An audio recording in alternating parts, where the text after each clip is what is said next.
he said Borderlands 3 going to be big, but not as big as Red Dead. So don't get your hopes up. What do you think of his view? He's a conservative like you, right? Look, very few titles can rise to the level of Rockstar Games' title.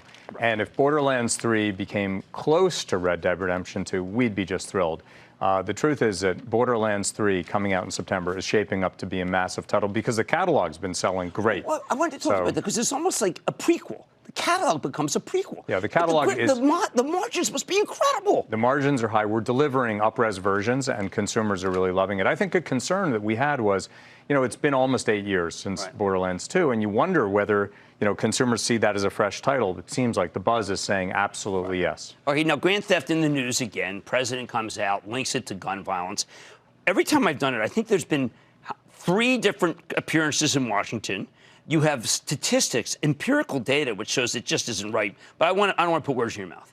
Well, let's just start with, Jim, you and I we're both fathers. We're sons. We're siblings. This is a terrible tragedy, senseless tragedy. And, it's fun to talk about entertainment, but, lives were lost. The truth is, it's disrespectful to the victims and the families to point the finger at entertainment. Entertainment is part of people's daily joy, and it's consumed worldwide, and it's the same worldwide. Gun violence is uniquely American, and that has to change, and that will only change if we address the real issues. And if you found that it was creating gun violence, you would stop it. You'd pull the title. In the same way that I wouldn't choose to market substances that cause people to get sick. Right. Oh, I don't want to leave it on that because there's just too much excitement here. I went out to see NVIDIA recently with her team. They had this ray trace. I couldn't tell what was a real actor and what was real.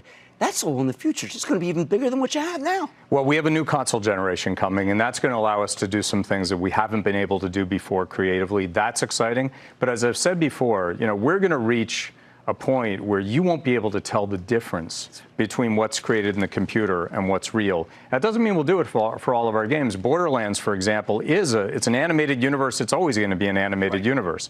But this promise of taking certain titles like basketball and making it truly look like live action, it's pretty close now. You squint a little bit, it looks like live action. That's really exciting. And that gives our creative folks a new canvas on which to paint. Don't miss a second of Mad Money. Follow @JimCramer on Twitter. Have a question? Tweet Cramer. #MadTweets. Send Jim an email to madmoney@cnbc.com or give us a call at 1-800-743-CNBC. Miss something? Head to madmoney.cnbc.com.